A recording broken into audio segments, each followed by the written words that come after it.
and Ashwin. The reason why I just want to spend half a minute to kind of talk about why we chose about this. All of you know that we take the responsibility of the CFO or head of finance, and at most of the clients, we've got a fairly challenging task to meet the promoters' expectations on the finance and accounting side. Now, I think the mistake that a lot of us make is not that we don't take ownership. I think all of us take a lot of ownership. But the mistake we make is to not take enough advantage or enough use of the resources of the client themselves. Most of the clients have got their own finance and accounts teams. And because we are the head of the department, we need to recognize that all the finance and accounts members of our client actually are reporting into us. So the agenda that needs to get completed on the finance and account side is not just a My CFO agenda, but it is a My CFO plus a client F&A team agenda. Today's session is about how we can work effectively with client teams so that we reduce the pressure and stress on ourselves. How do we get more buy-in from the client F&A team members so that they can help us to deliver more value to our clients? I thought that both Ashwin and Dinesh have done a very good job in their respective clients. Ashwin at Marush and Dinesh at Paradise in Hyderabad. So the idea of inviting both of them is so that rather than having a theoretical Gyan session, we'll be able to understand from them as to practically how they went about getting the support of the F&A team members at their respective clients. So I hope that all of you will take full advantage of this opportunity. Please do ask questions because this is a practical session. All the people on this webinar are our own team members. So please feel free to raise questions and get answers out of Ashwin and Dinesh.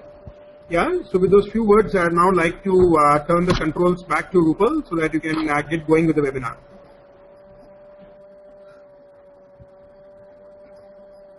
Thanks, Ashwin. Yeah.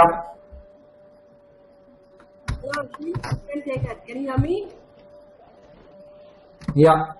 Yeah. Please take ahead. So you can see my screen now? Yes. As I said, just go with a single screen. Correct. Okay. Sorry, Ashwin, just a second. Please minimize the control panel so you can see the entire screen. Yeah, Ashwin, please go ahead.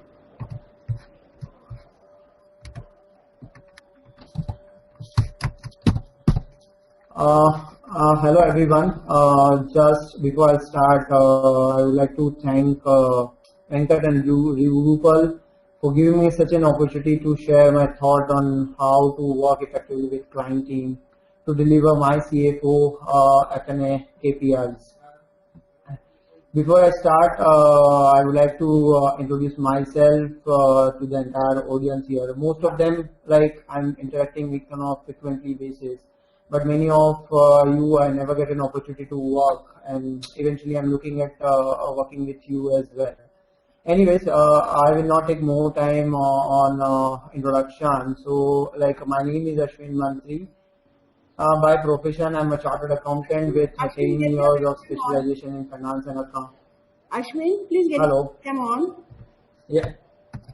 Okay. Here you go, Rupal. Can everyone see right? Okay. So by profession, I'm a chartered accountant with 10 years of specialization in F&A, which is finance and accounts. And still today, I'm very much keen in learning in the same field. And hence, I kept it my objective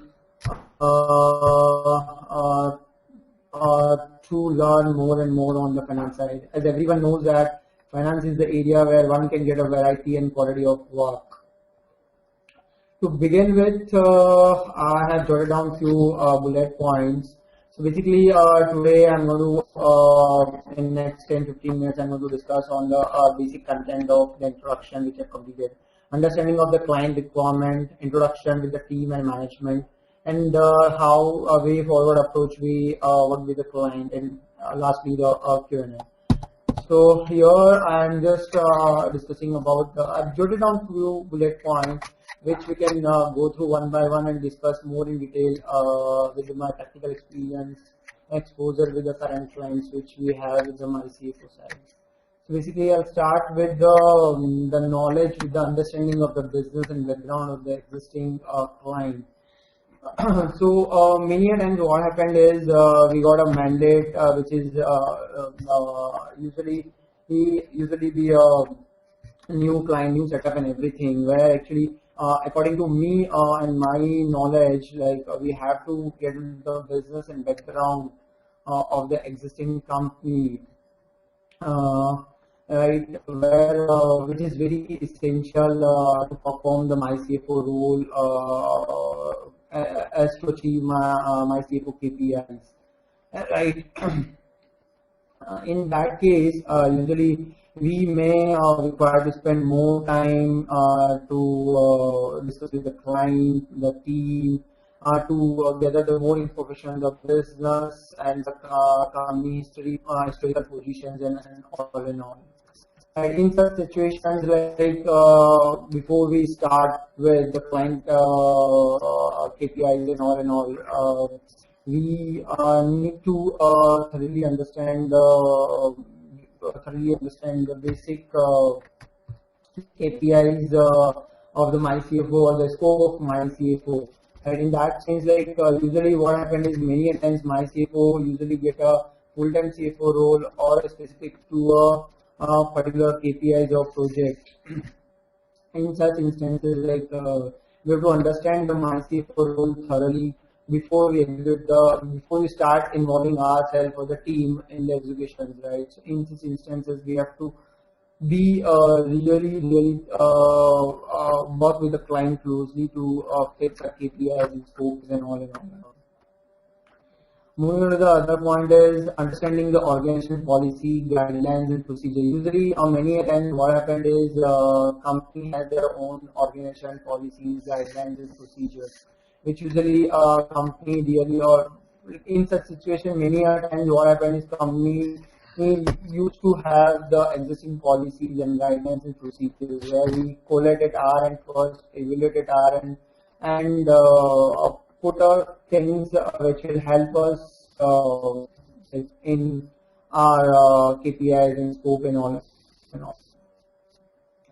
Next is what I'm talking about, the prepare a plan. So basically, like this is a plan which I'm talking about. Before we get into the execution level, we need to draft our KPIs and the timelines accordingly, along with the MyCfo team and the existing FNA team, if any available with the client place, which will help us really to understand what MyCfo going to play in next 3 months or half year or year with the client to achieve the MyCfo goal, as long as the scope which we agreed with the client, right? So that's the draft. Usually this can be prepared in terms of a roadmap or the tracker or the KPI and all in all. Next is like be sensitive to different and technical knowledge. Many times what happened is your client expect many things from a MyCfo side, right? So like what they are looking at is if they have hired a MyCfo, MyCfo will in turn have full of knowledge of all the areas they are looking at, but that's not the case. Right, with the practical experience, MyCfo usually play a CFO role, but not actually the professional technical IT and all and all. But sometimes, many a times, like client expect us to play the all level of roles, which I think we have to put a note and discuss with the client, discuss with the MyCfo team, and come back to a client or the management that see this is the role which KPI or scope we have agreed with the MyCfo and all. Okay, here I'm talking about how basically our involvement with the team and the management to achieve MyCfo role or the KPI or the FNA processes and all. first here's the understanding the team members. Right. Many times what happened, team members usually which we are interacting with the existing FNA team, they are not keen open to share their processes and policies. Like they sometimes may feel that like these guys are there now, like the management is appointed for the betterment, but sometimes because of the mindset of the team, the existing team, or they must be using, like they must be working with the organizations a long time. They want to really adopt the changes in the organization. Hence, like they want to share their stuff with the new coming MyCfo team or the MyCfo member. But I think here my suggestion here is we have to be very friendly with them and understand. See, we are here for your improvisations, company's improvisations, and all. Not because we are here will affect your job or affect your positions from a company perspective. Right, so here my suggestion is we have to be working comfortably with the team, and the team member also has to comfortable with MyCfo team member as well. If we both are not comfortable, I don't think so the goal which we have set for deliverable for FNA, yes, I will be able to achieve it to the management or from MyCfo side as well. So we have to be clearly working with the team member, closely working with the team member to at least give them a feeling that we are there to help you in a better manner, rather than they must be having a fear in their mind like they must be losing their job because of new team coming in. So that we have to be very clear about that. Like we are not there to help, we are not there to give anything from them, but we always be a betterment for your role and profile and all. Next is functioning style and pattern of the team. Once you are familiar with the team members and all, you spend few time to understand how they are functioning, what the pattern they are working in, what style they are working in. Sometimes what happens is many times in the existing team members are doing in a very old manner of accounting and the old working style. They don't adopt the technique of the accounting, the Excels and the words and the formulas and all and all. So in that sense, you just see how they are working, what are the style they are working, how much time they are doing the stuff and all and all. So with that, I think once you get the feeling of the team, at least you can spend more time to understand the existing process, and you can think of improvisations from a team perspective as well as the process perspective as well.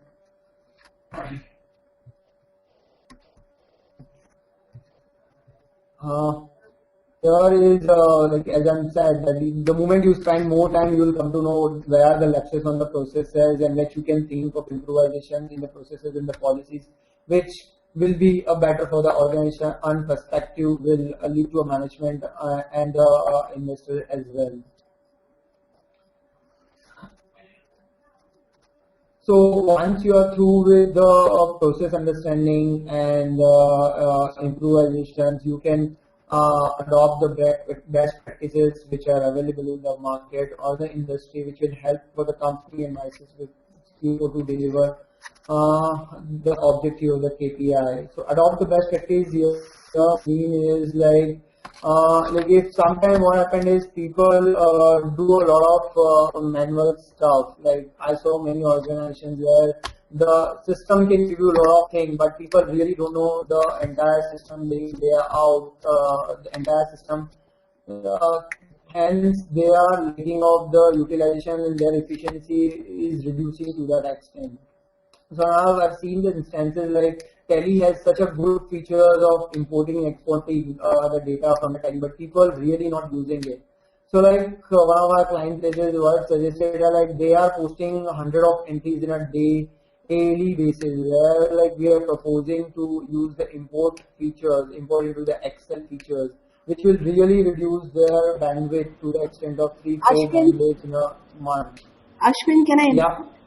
Ashwin आप थोड़ा आगे आके and थोड़ा break में बात कीजिए, otherwise it goes like an entire flow.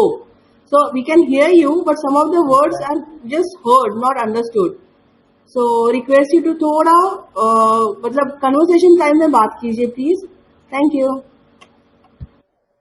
Okay.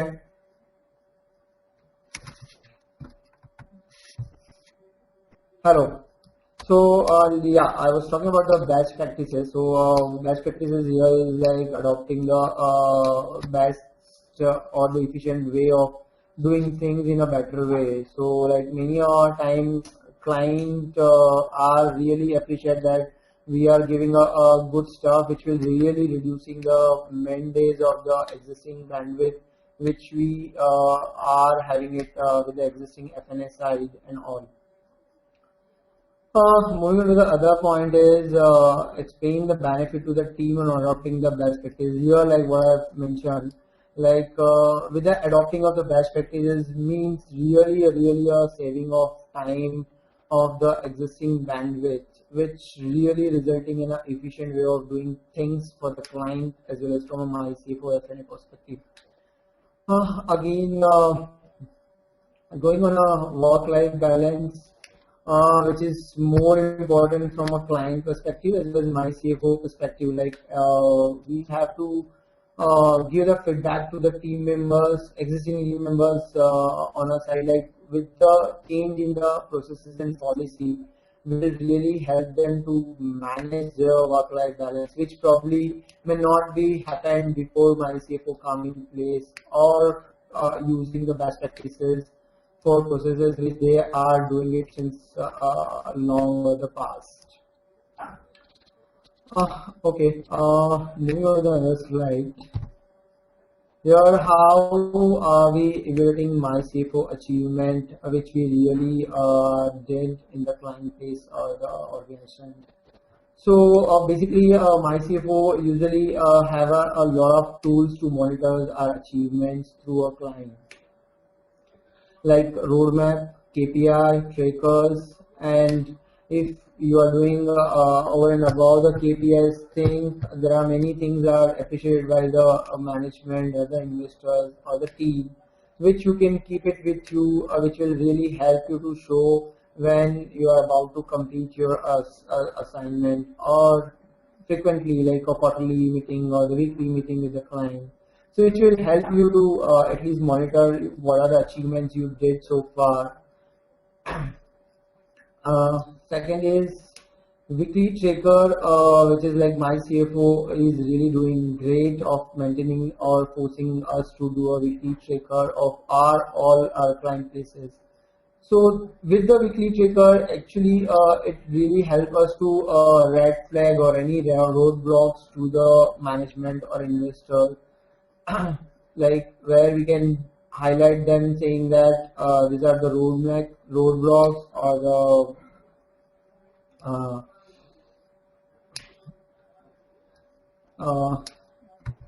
roadblocks or red flags which will dare to achieve our objective from a delivery perspective.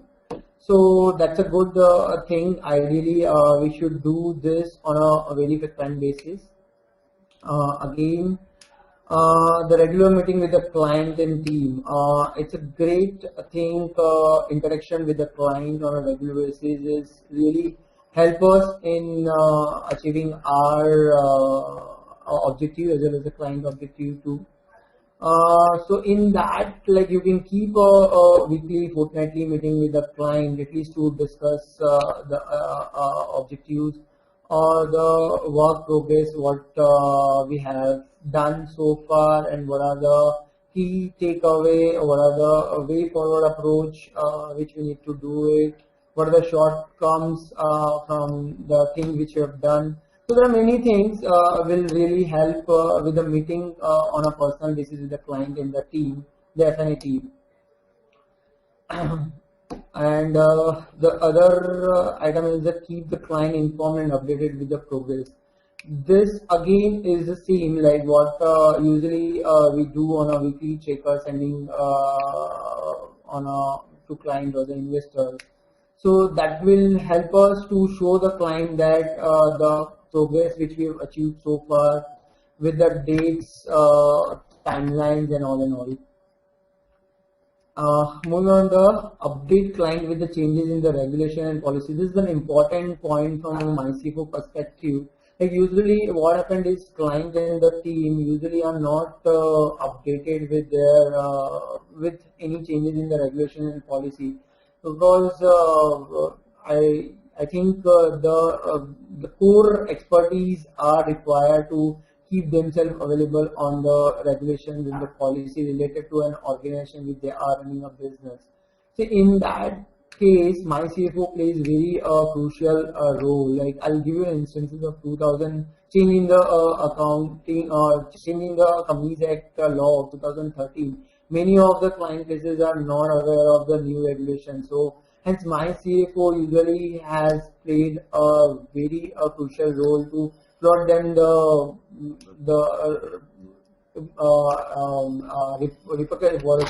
down the Companies Act requirement from a company perspective and their repercussions with their existing business and all, which really management need to know, because ultimately compliance plays very important role to run any organizations. Hence, to keep update client with any change in the regulations and policies from a government perspective, which are affecting their business or organizations, which will help management and the MyCfo also to great extent. Again, the important role is here is the point is adhere the timelines agreed in the scope or the KPI, which is important from a MyCfo bandwidth perspective as well as the client deliverable perspective also. Many times, like what I know is our MyCfo plays a role on the KPI deliverables. So our fees are like based on some deliverables, like variable fees are based on some deliverables. Help of maintaining this tracker. Like so, this tracker is very important for us to maintain it and sharing with the client. So this will really help us to understand where we stand on our KPI deliverables. If any delay, it automatically reflects the red flags over here. And any other area which you would really wanted to highlight to the management, which you can jot down and put that in your KPI trackers or the roadmap or whatever the documents you are maintaining it here, and with share with the management and my CFO team as well. Again, just moving on to the last thing, last but very important on the Q&A side. So I'm happy to have any question and answer if you guys have. Hello.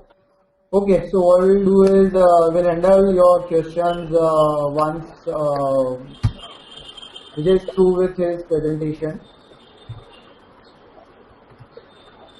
Hello. I'm handing over to Dinesh now. Ashwin, just a second. Ashwin, just a second. You got any questions or queries by anybody? Are there any questions or queries by anyone?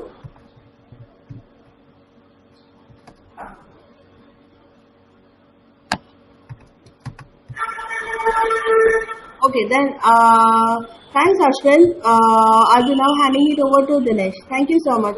Dinesh, start your presentation. Yeah. Go to Dinesh.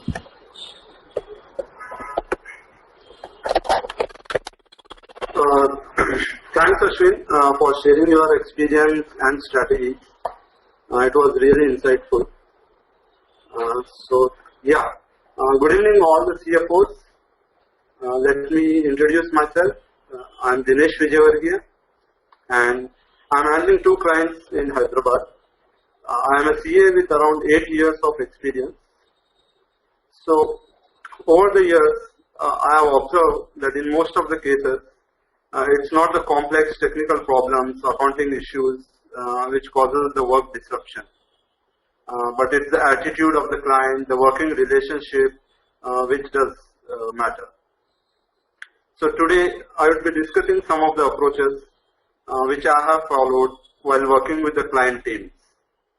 I will be sharing my experience of working with different types of clients. So the topics I would be covering would be the role of my CFO and client's perception, how to effectively deliver the change, handling client teams, and then I would be discussing two typical clients, typical nature clients which I have encountered, a smart and professional client and a insecure and irresponsive client. Okay. So what is my CFO model? What is the role of my CFO? At my CFO, we work as client CFO. We differentiate ourselves from being employees of my CFO, and we work as employee of the client. We take the ownership of the F&A activities of the client as per the mandate. We become part of the client F&A team. That's how the my CFO model works. For the model to work effectively, it is not enough that we feel and work as employee of the client. It is equally important that the client also associates to us in the same way. They should also treat us and associates to us as if we are here for the benefit of the company.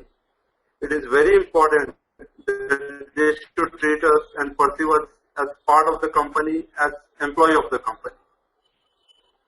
In one of the engagement I have been working, I have faced this problem. As per the mandate, we used to visit the client for 2 to 3 days a week and were not required to spend the entire week. In spite of the communication from the group company that my CFO will be part of the team and will work hand in hand for the benefit and growth of the company, the client's team perceived us as consultants. Even more dangerous, few of the employees perceived us as auditors. They were hesitant in sharing the information. It became a bit difficult to create the rapport with the client because the team wasn't opening up. So when I realized that the team associated to me as an auditor, I adopted few techniques to change their perception. So I tried to find every way to let them know that I am on their side. I started commenting on their good work. I ensured that I don't blame them for any of the wrong practices they have been following till date. Instead, focused and conveyed them that this is the best practice being followed by most of the reputed companies, and we should be following this. I ensured that a situation does not arise where there are confrontations with the team. I avoided advertising the success of my CFO work in order to reduce the gap. Dinesh? Whenever possible, I passed on the credit of good work. Yeah. Excuse me, Dinesh. Dinesh, you also had your PPT file. What happened? You're not sharing it? I've shared it. I can't see the file. Oh, I'm sorry. Is it visible now? Yeah, perfect. Thank you so much. Oh, I'm really sorry for that. So, yeah, I will continue. So these are the approaches which I have followed to change the perception of the client which they had as the auditor or consultant. So whenever possible, I passed on the credit of the good work. I made them feel that they created the solution and they were the key contributor. For most of the work and new systems being designed, I made it a point to get their contribution, their comments, their inputs. So they also feel part of the team and their inputs are being considered and valued. So these things help me reduce the gap and clear the wrong perception which they had. So perception could be anything and not just being considered as auditor or consultant. Any wrong perception by which they are not able to open up, the team is not being able to open up to us, we need to clear that. Then only we will be able to effectively deliver the mandate. So moving on to the next topic about the changing things. So for My CFO to deliver the F&A mandate, lot of changes are required. My CFO brings in systems in place, it designs and implements processes, authority matrix, etc. A change in system generally creates resistance from the client, from the F&A team. Their incapability and incompetency to cope up with the change makes it very difficult for them to adapt to the new system. Further, the real challenge comes in effectively implementing the new system. So I have learned that before advocating any change, we should first introspect whether the change is really warranted. Most of the times, based on our experience, we have our ideal way of seeing and doing things. We have done such things for a number of years and are comfortable with that. And when we find a similar situation at the client place, we try to impose our way, which we feel is the best. So I believe that we should change first. We should change our attitude and be open to the new way of doing things. By this way, we will get to know the different effective ways of doing things. And when the change is really required, we should bring it as a good practice. We shall make the client understand, make the F&A team understand how the new system will benefit them as well as the company. We should not simply impose the new processes and systems we are bringing in. This way we will be able to effectively deliver the new system and there will not be any implementation issues. Moving ahead to the next topic, handling client teams. Again, this is the most important area. The F&A team at the client needs to be managed very well. Our tagline is "We get it done." So we get it done. We deliver it with the help of the F&A team. So this is critical, and this will enable us to deliver our mandate more smoothly. I will be discussing few do's and don'ts which I have been following to ensure that the F&A team at the client is well managed and we don't face any problem. Most of these points are self-explanatory. I will try to quickly run it through. So among the do's, we should educate and motivate the team. Knowledge spreads by sharing. If we educate the team whenever required, the team appreciates and our value increases in their mindset. Motivation is a continuous thing. It needs to be done periodically to keep them enthusiastic and positive. Proper work allocation among the team members according to their capabilities ensures timely completion of work. When the work is clearly explained, the inclination to finish the work increases. We should train the team members in areas where they lack knowledge or require updation. As Ashwin explained that he brought in an import function in Tally by which he was able to reduce the mandates.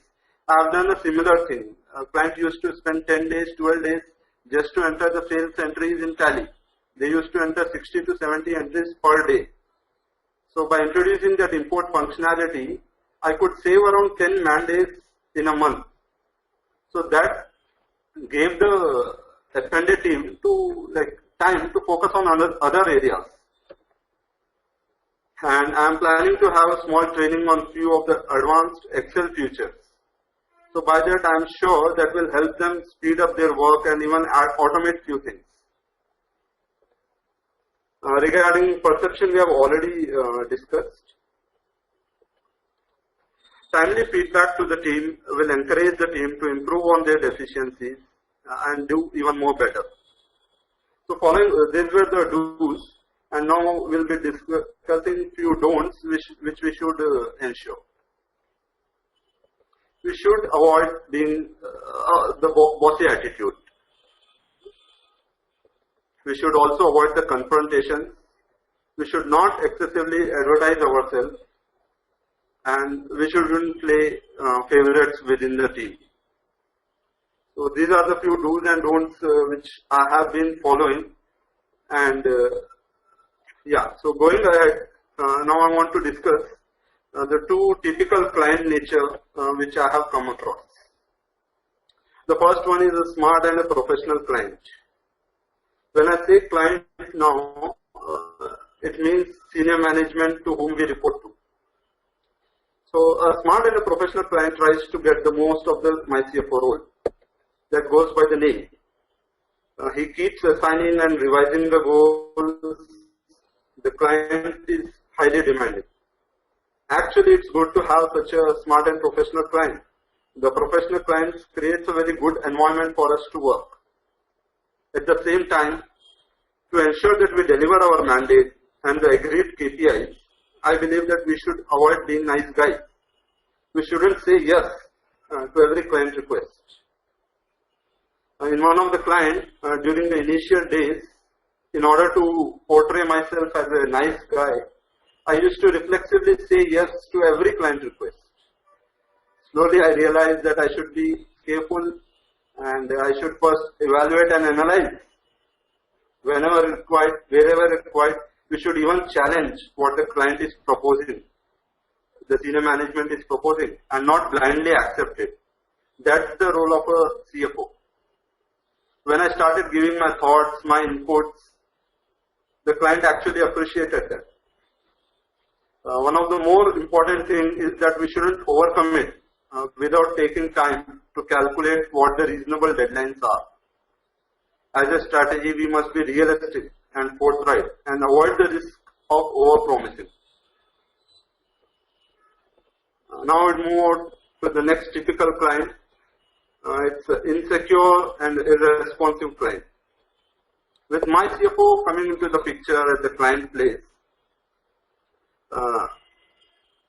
this type of client feels insecure or inadequate in their competency.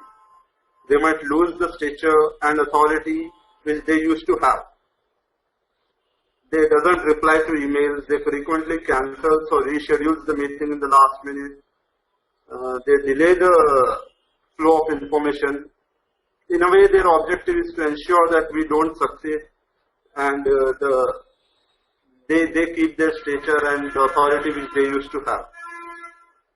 So in order to properly manage such a client, we should focus on the issues and not the personality of the client. If we focus on the personality, we will not be able to get the work done. Each individual is different and we should recognize and value individual differences. In terms of irresponsiveness, so every instance of irresponsiveness, such as not attending to review calls, not providing the information, not replying to the emails, we should all note such all irresponsiveness. This would ensure us, this would help us during the review of KPIs and during the review meeting. As a general practice, we should avoid confrontation, and with this type of client, we should be much more careful. So to summarize, few of the topics I have covered, we should be wary of the client's perception and we should clear all the wrong perception which the client and the client team have. Before proposing, advocating a change, we should first introspect the change and bring it forward as a good practice which will benefit the company in future. We should educate the team, we should find every chance to motivate them, to train them, and we should avoid the bossy attitude. And with the typical clients, we should avoid being nice guys and we should not overcommit.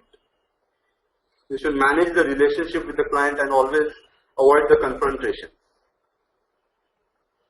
So that's it from my side. Yeah, over to you, Rupal. Thanks, Dinesh. Guys, if you have any queries or questions, yes, Anam. Can you just try? Is the question to Dinesh? Yeah.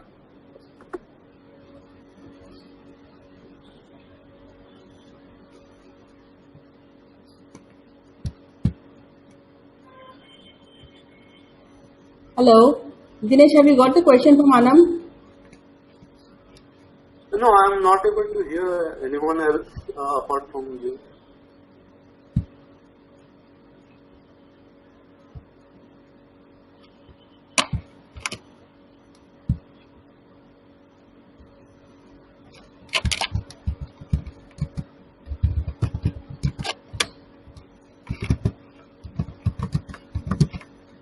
Anam, please type your question separately to Dinesh, or at least type it so we can know.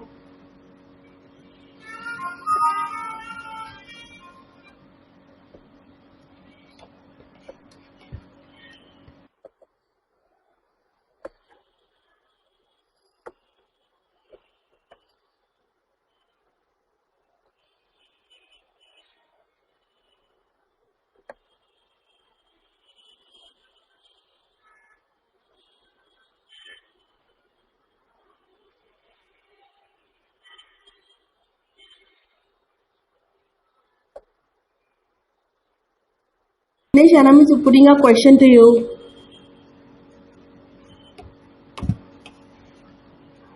Yeah, actually even the chat messages, apart from the organizer and panelist messages, I am not able to see the other. Okay. So if you can, Venkat hold on. Venkat wants to say for a minute. I'm transferring it to Venkat. Dinesh, hold on. Yes, Venkat. Yeah. So Dinesh, Ashwin, thank you very much for that session. I thought that there was a lot of very interesting stuff that you talked about what you should be doing as CFOs to get the client support. But I wanted both of you to talk for a couple of minutes on one practical situation that you had at the client location, and how did you go about getting the support? So give us one practical case study, if you like, which can then be a takeaway for all of us who are attending the webinar. I'm just trying to kind of move from what we need to do to how we can go about doing it. So can you just share with us one practical example each?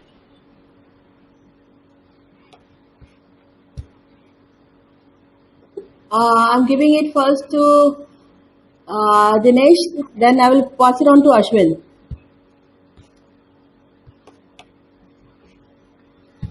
Yes, Dinesh, go on. Yeah, to share a practical experience, I think the major challenge was me with one of the clients where it was of the perception, which I've already talked about. That as soon as I started working with the client, and in order to understand the process, in order to understand the client's industry and how they have the transactions.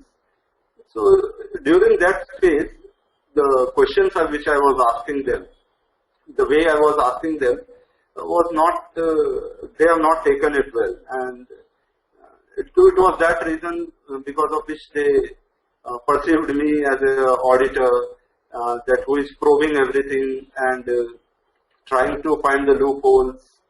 So that's the message which they got, and so when I got to know that in discussion with my manager, we adopted a strategy that we should clear that, and so as I discussed earlier, all the points which all the strategies which we adopted of bridging that gap between the client team and us by interacting with them regularly, commenting on their good work, involving them in implementation of the new processes, giving them authority, motivating them, and mainly asking questions in a way that they don't take up the blame. So if any wrong practice was being followed, so okay, it was being followed, but I ensured that I don't blame them for following that, and in a way I told them that this is the best practice being followed and we should be following this. So that way slowly the gap between the client and ourselves got reduced, and now it's running a bit smooth. Yeah.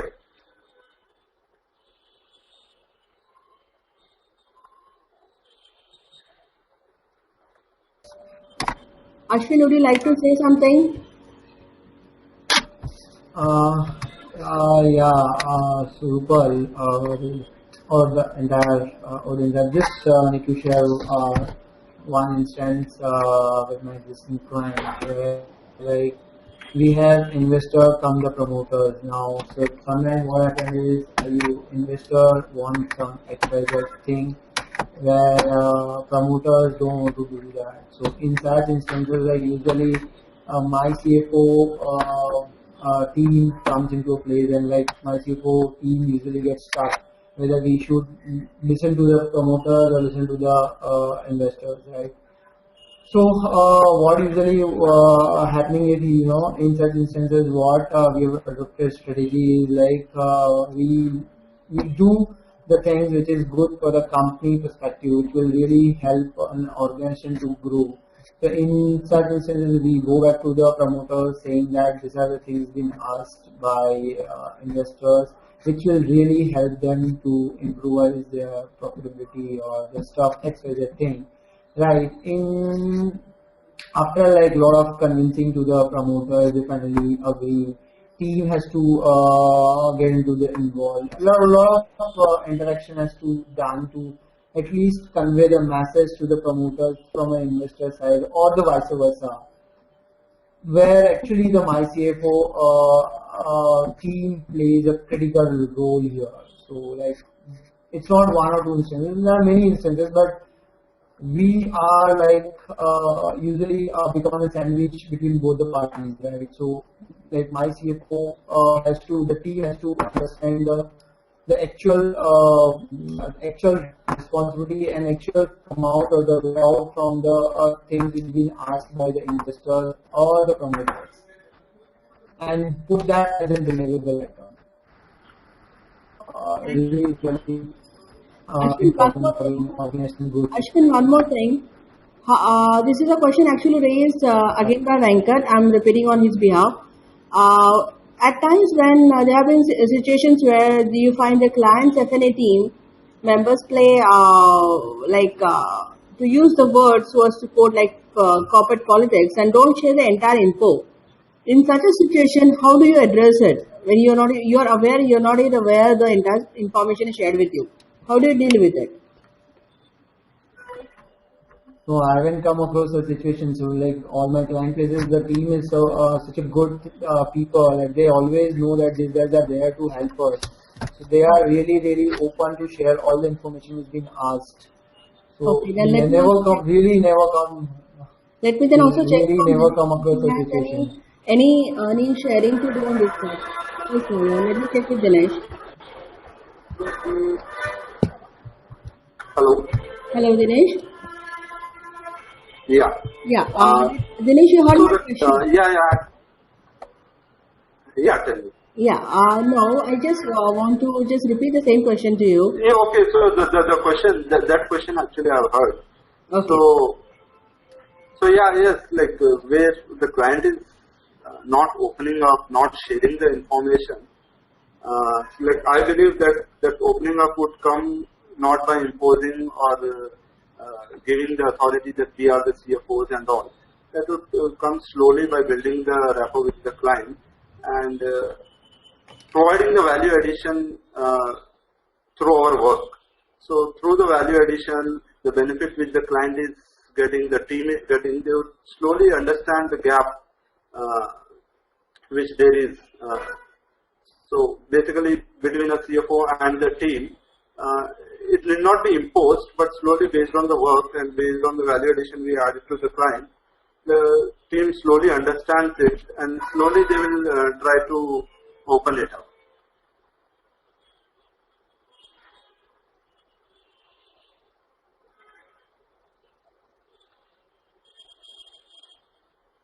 Thanks, Dinesh. Anam, have you sent your question to Dinesh? Any other questions, please?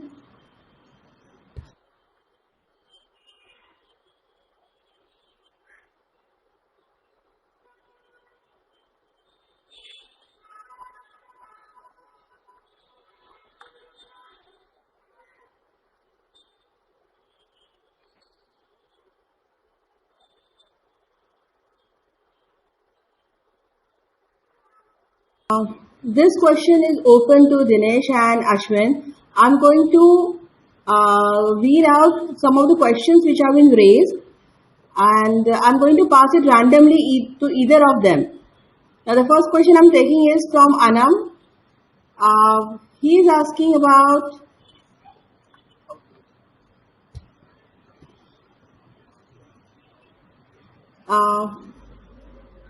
okay, he is asking, this is more on a technical front. This is about, he is asking I think Anam, you can take this question later on because it's something about a feature in study which he wants to learn.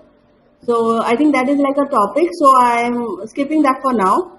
Amlesh has raised a question under which it is asked, how can we avoid confrontation and still maintain relationship? I repeat the question. How can we avoid confrontation and still maintain the relationship? I'm passing the question first to Dinesh.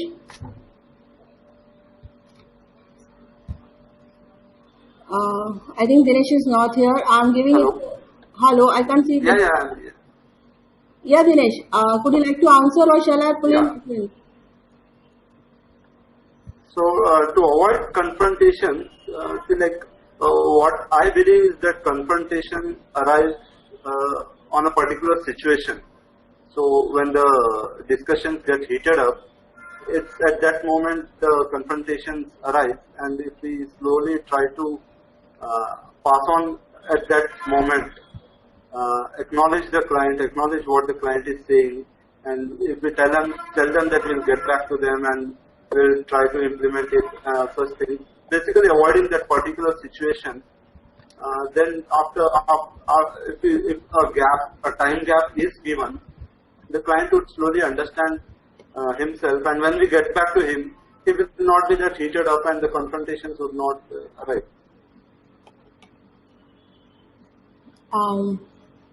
I hope that gives some light for Amlish's query. I shift now, since the time is already getting up, so I am not going to have a detailed talk on this.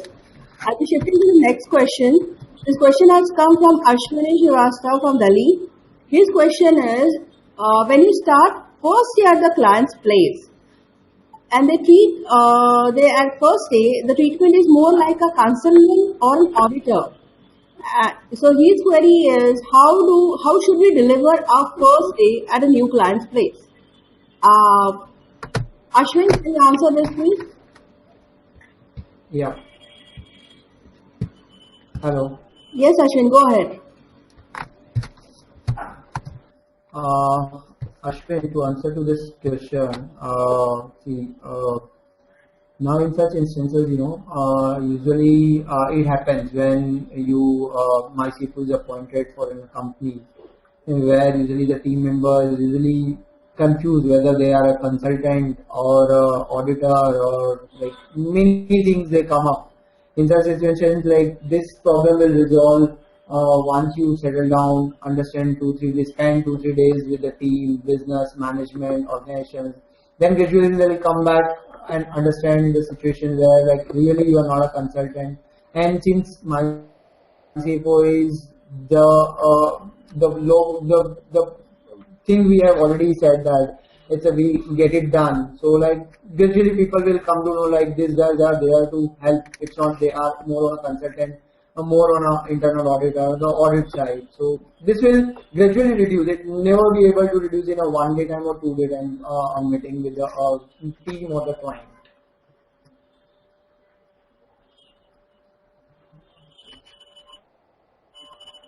I don't see any other questions. Any other questions, please?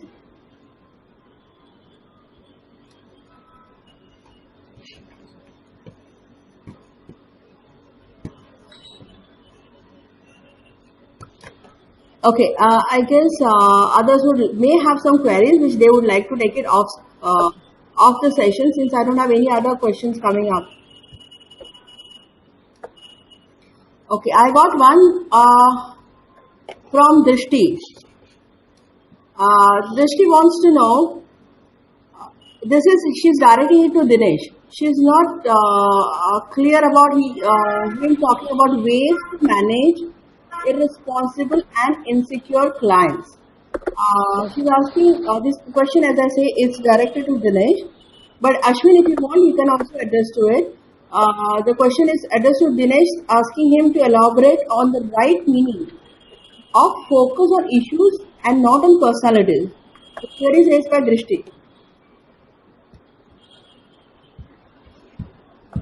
Dinesh. Hello. Yes, Yeah. Dinesh. Yeah. You got the question or you want me to repeat it? We're talking about the yeah. Correct. No, it's fine. So basically, she's clear on how to handle an insecure and irresponsive client. So basically, what I wanted to convey here is that we should not. Everyone will have their own personality, their own nature and attitude, and if we focus on that and ignore the person, we will not be able to solve the issues and deliver the mandate. So that's why, like, our focus should not be on the person, but on the issues and how to get the issues solved. So it's like more of interpersonal skills and how to handle that particular person. So over the period when we slowly interact, we'll get to know that person, how he behaves in different situations, and slowly we have to adopt the strategy on how to handle such a person. Like, there are no right ways, and it will depend from person to person.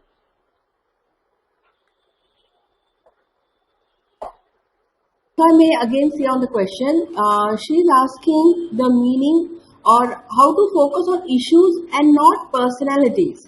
So how to objectively focus on something and not personality. That is her query is. So if you can throw some inputs on that. Yeah, I think I have put my point. I think it would be better, like Ashwin could. Rupal just wanted to add here. Rupal just wanted to add here is like this thing on a practical side is always be there. Like I would just like to highlight here is like issues are there in terms of the things which you are doing here in terms of person, and the client is always be there. It's up to us how are we managing it. Like on a personal side, we have to have a friendly relationship or the friendly nature with the client as well as the team to address those issues and their perspective towards the My CFO. So I think it's up to individual behavior how to really do it with the client, to go about it with the client. Thanks, Ashwin. Thanks, Dinesh. I guess that's about it. I don't have any other queries. All the queries so far have been addressed. Fine. Let's now wind up the session. Thank you, Ashwin and Dinesh, for not just giving your inputs but also addressing some of the queries raised by our attendees. Thanks, MyCfo, for giving the opportunities to having this platform for all of us here to talk, share, and understand. As I said in the start, I would be sharing the feedback form at the end of the session. I'll put it to all of you. Request you to. It's a very simple form with a simple point. You can just put in the scores and share it across.